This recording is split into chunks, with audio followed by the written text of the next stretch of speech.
श्री स्वामी समर्थ. नमस्कार मित्रांनो, जेव्हा स्वतःच्याच घरात आपली कदर केली जात नाही तेव्हा मनाला होणाऱ्या वेदना खूप खोल असतात. आपण सगळ्यांसाठी इतकं करूनही आपल्या अस्तित्वाची, कामाची किंवा भावनांची कोणालाच किंमत नाही, जाणीव माणसाला आतून पोखरून टाकते. अशा परिस्थितीमध्ये स्वतःला मानसिक दृष्ट्या खचू न देणे आणि परिस्थिती हाताळण्यासाठी काही महत्त्वाचे उपाय अंमलात आणणे गरजेचे असते. या प्रवासातील पहिली आणि सर्वात महत्त्वाची पायरी म्हणजे स्वतःचे मूल्य ओळखणे.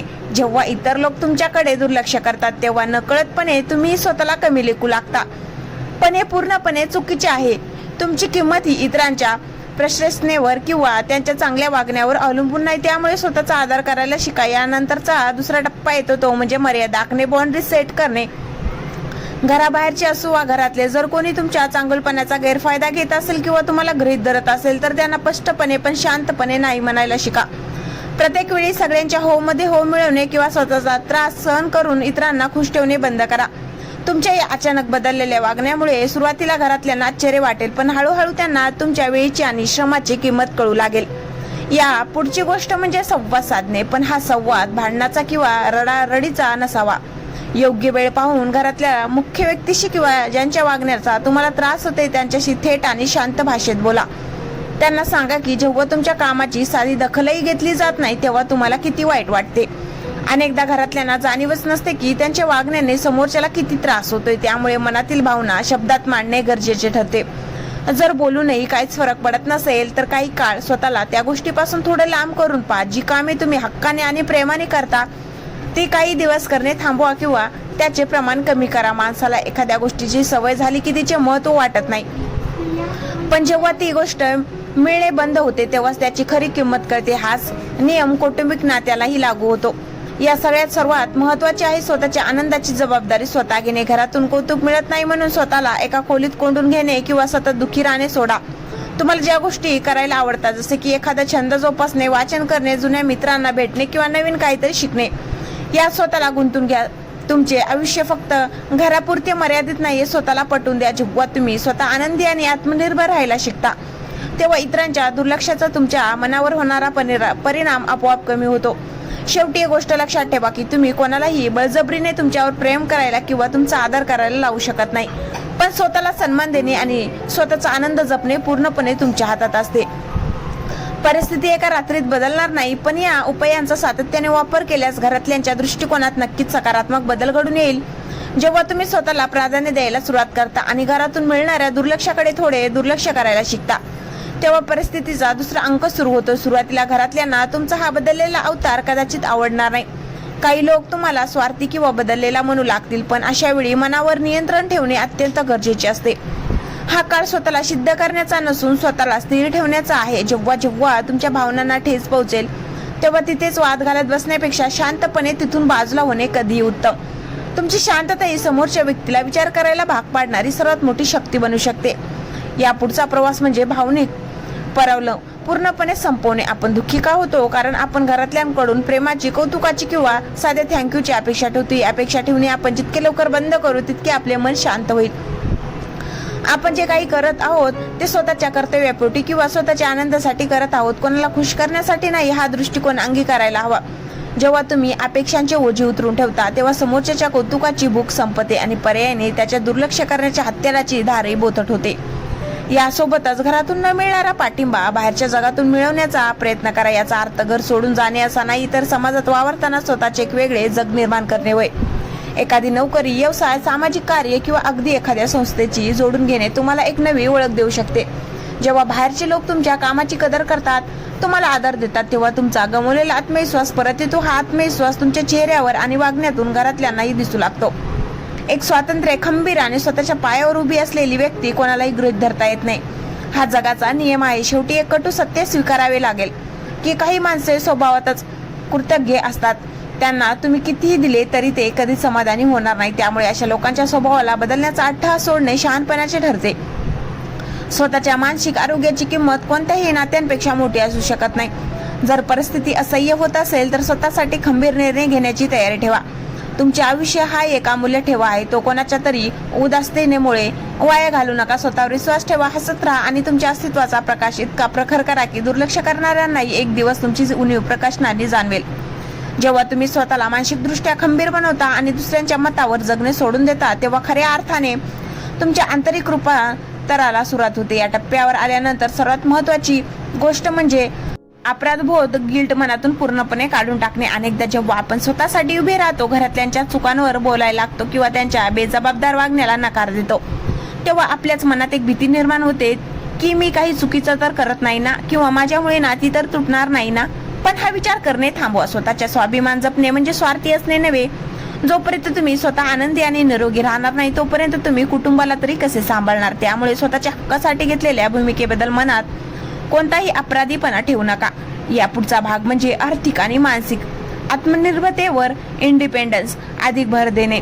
जर तुम्ही आर्थिकदृष्ट्या इतरांवर अवलंबून असाल तर अनेकदा मनात नसतानाही बऱ्याच गोष्टी सहन कराव्या लागतात.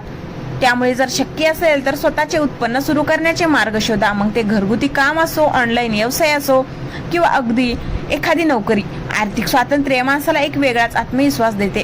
आणि जर तुम्ही कधीच कमवते असाल तर पैशावर नियंत्रण स्वतःकडे ठेवा. तुमच्या घामाच्या, पैशाची आणि कष्टाची किंमत घरातल्यांना कळू द्या. जेव्हा लोकांना समजते की तुम्ही केवळ त्यांच्यावर अवलंबून नाही आहात, तर तुमची स्वतःची एक वेगळी क्षमता, तेव्हा त्यांचा तुमच्याकडे पाहण्याचा दृष्टिकोन आपोआप बदलू लागतो.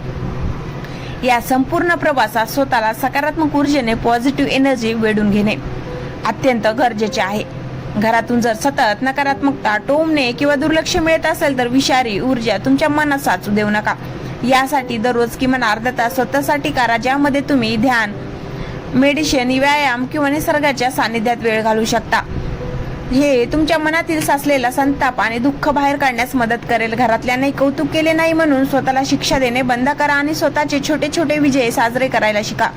समजा तुम्ही एखादे काम खूप छान केले तर स्वतःचे कौतुक करा. स्वतःलाच एखादी छोटी भेटवस्तू द्या. स्वतःचे सर्वात मोठे पाठीराखे स्वतः बना. शेवटी एक गोष्ट समजून घ्या की बदल हा एका दिवसात होत नाही. ही एक संत प्रक्रिया आहे. सुरुवातीला घरातले लोक तुमच्या या नव्या रूपाचा विरोध करतील, कदाचित आणखीन जास्त दुर्लक्ष करण्याचा प्रयत्न करतील.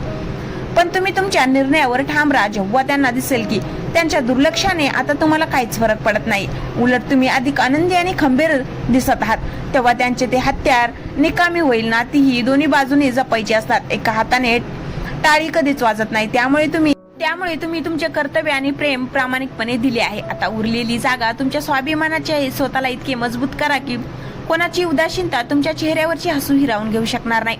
हाच तुमच्या स्वाभिमानाचा खरा विजय असेल. जेव्हा तुमची शांतता, आत्मनिर्भर आणि खंबीरपणा घरातल्यांना दिसायला लागतो, तेव्हा परिस्थिती एक नवीन वळण घेते. या पुढच्या भागात तुम्हाला शिकायचं आहे अलिप्त राहण्याची कला, द आर्ट ऑफ डिटॅचमेंट. याचा अर्थ घर सोडून जाणं किंवा नाती तोडणं असा मुळीच नाही, तर घरात राहूनही समोरच्या नकारात्मकतेपासून स्वतःला सुरक्षित ठेवणे. जेव्हा घरात कोणी तुम्हाला टोमणे मारत असेल किंवा तुमच्या कामाची किंमत करत नसेल, तेव्हा त्या गोष्टी मनाला लावून घेणं बंद करा. त्यांच्या शब्दांना तुमच्या शांततेचा भंग करण्याचा अधिकार देऊ नका. मनाशी एक पक्का विचार करा की समोरची व्यक्ती तिच्या भावनांनुसार वागत आहे आणि मी माझ्या स्वभावानुसार आनंदी राहणार आहे. या प्रवासात पुढचा टप्पा येतो तो म्हणजे मौन आणि थोडे अंतराचा स्पेस. योग्य वापर. अनेकदा आपण आपली बाजू पटवून देण्यासाठी खूप वाद घालतो, रडतो किंवा चिडत राहतो, पण यामुळे समोरच्याला वाटतं की ते आपल्याला त्रास देण्यात यशस्वी झाले. त्याऐवजी जेव्हा तुमची कदर केली जाणार नाही, तेव्हा तिथे वाद घालण्यापेक्षा फक्त एक स्मित हास्य करा आणि तिथून निघून जा. तुमचे अनाकालीन मौन समोरच्या व्यक्तीला विचार करायला भाग पाडेल. जेव्हा तुम्ही प्रत्येक गोष्टीवर प्रतिक्रिया देणं, रिॲक्ट करणे बंद करता, तेव्हा तुम्ही तुमच्या आयुष्याचा रिमोट कंट्रोल दुसऱ्याच्या हातातून काढून घेता. तुमची बदललेली ऊर्जा घरातल्यांना जाणीव करून देईल की आता तुम्हाला गृहीत धरणं इतकं सोपं राहिले नाहीये. आता वेळ आहे स्वतःच्या प्रगतीवर, सेल्फ ग्रोथ पूर्ण लक्ष केंद्रित करण्याची. घरातल्यांच्या कौतुकाची वाट पाहत बसण्यात जो वेळ वाया जात होता, तो वेळ आता स्वतःला अधिक समृद्ध करण्यासाठी वापरा. वाचन करा, नवीन कौशल्य शिका, आरोग्याकडे लक्ष द्या आणि स्वतःचे व्यक्तिमत्व इतकं प्रभावी बनवा की लोकांनी तुमची कदर करावी, नाहीतर त्यांना स्वतःला तुमची उणीव भासावी. जेव्हा तुम्ही स्वतःच्या प्रगतीमध्ये व्यस्त होत असता, तेव्हा कोणाचे दुर्लक्ष करणे तुम्हाला दुःखी करू शकत नाही. तुमचे यश आणि तुमचा आनंद हेच तुमच्याकडे दुर्लक्ष करणाऱ्यांना सर्वात मोठी आणि साडेतोड उत्तर असेल. या स्क्रिप्टचा शेवटचा आणि सर्वात महत्त्वाचा संदेश हाच आहे की तुम्ही कोणाचे भाग्य बदलू शकत नाही, पण स्वतःचे भविष्य नक्कीच बदलू शकता. कुटुंब महत्त्वाचे असतेच, पण त्या कुटुंबाचा कणा असलेल्या तुम्हाला जपणं त्याहूनही महत्त्वाचं आहे. ज्या घरात तुमच्या अश्रूची किंमत नाही, तिथे तुमच्या दुःखाचे प्रदर्शन मांडणे थांबवा. स्वतःच्या पायावर खंबीरपणे उभे राहा. डोळ्यात एक नवा आत्मविश्वास आणा आणि जगाला दाखवून द्या की तुमची किंमत काय आहे स्वतःवर. निस्सीम प्रेम करा, कारण जो स्वतःचा आदर करतो एक दिवस पूर्ण जग त्याचा आदर करायला भाग पडतं. हा प्रवास कठीण नक्कीच आहे, पण हाच प्रवास तुम्हाला एक अत्यंत मजबूत, सुंदर आणि स्वतंत्र व्यक्ती म्हणून घडवणार आहे. संपूर्ण प्रवासाचा शेवट करताना आणि या स्क्रिप्टचा समारोप करताना आता आपल्याला एका अशा मानसिक स्थितीमध्ये यायचं आहे जिथून मागे वळून पाहताना दुःख नाही तर स्वतःचा अभिमान वाटेल. या शेवटच्या भागात तुम्हाला पूर्ण स्वीकृती आणि नव्या सुरुवातीचा आनंद अनुभवायचा आहे. सगळ्यात आधी मनातून पूर्णपणे स्वीकारून टाका की तुम्ही स्वतःला बदलू शकता, पण दुसऱ्यांना नाही. घरातल्यांची मन जिंकण्याच्या, त्यांना पटवून देण्याच्या आणि त्यांच्याकडून मजुरी मिळवण्याच्या शर्यतीतून आता तुम्ही अधिकृतपणे बाहेर पडला आहात. हा पराभव नाही तर हा तुमच्या मनाचा आणि स्वाभिमानाचा विजय आहे. जेव्हा तुम्ही अपेक्षांचे सगळे धागे तोडून टाकता तेव्हा खऱ्या अर्थाने तुम्ही मुक्त होता. आता घरात कोणी तुमची स्तुती केली काय किंवा दुर्लक्ष केले काय, तुमच्या आंतरिक शांततेला कोणी धक्का लावू शकत नाही. तुम्ही स्वतःला इतकं उंचावर घेऊन गेला आहात जिथपर्यंत लोकांची नकारात्मकता पोहोचू शकत नाही. आता तुमच्या चेहऱ्यावर एक असं शांत आणि समाधानी हास्य असायला हवं, जे पाहून समोरच्याला समजेल की त्याचे टोमणे किंवा दुर्लक्ष करण्याचे प्रयत्न आता पूर्णपणे अपयशी ठरले आहेत. तुम्ही केवळ एक शोषिका व्यक्ती म्हणून जगणं सोडलं आहे आणि स्वतःच्या आयुष्याचे लेखक स्वतः बनला आहात. घरात राहू नये, स्वतःच्या कर्तव्यांना अत्यंत प्रामाणिकपणे पार पाडायचं, पण स्वतःच्या आनंदाचा बळी न देता. हा समतोल ज्याला साधता आला त्याने जग जिंकलं. या स्क्रिप्टचा शेवट करताना स्वतःला हा शब्द द्या की माझं अस्तित्व कोणाच्या कौतुकावर अवलंबून नाही. मी मौल्यवान आहे, मी खंबीर आहे आणि मी माझ्या आयुष्याचं प्रचंड आनंदी राहण्यास पात्र आहे. जेव्हा तुम्ही या ऊर्जेसह जगू लागाल तेव्हा एक दिवस असा नक्कीच येईल जेव्हा तुमच्या घरातल्यांनाही तुमच्या असण्याची किंमत आणि नसण्याची भीती वाटेल. पण जोपर्यंत तुम्ही या सगळ्यांच्या पलीकडे गेलेले असाल, स्वतःवर प्रेम करत राहा, ताठकण्याने जगा आणि लक्षात ठेवा तुमची खरी कदर तुम्ही स्वतः करणे हीच तुमच्या आयुष्याची सर्वात मोठी यशोगाथा आहे. जर व्हिडिओ आवडला असेल तर लाईक, शेअर करा आणि सबस्क्राईब करायला विसरू नका. धन्यवाद.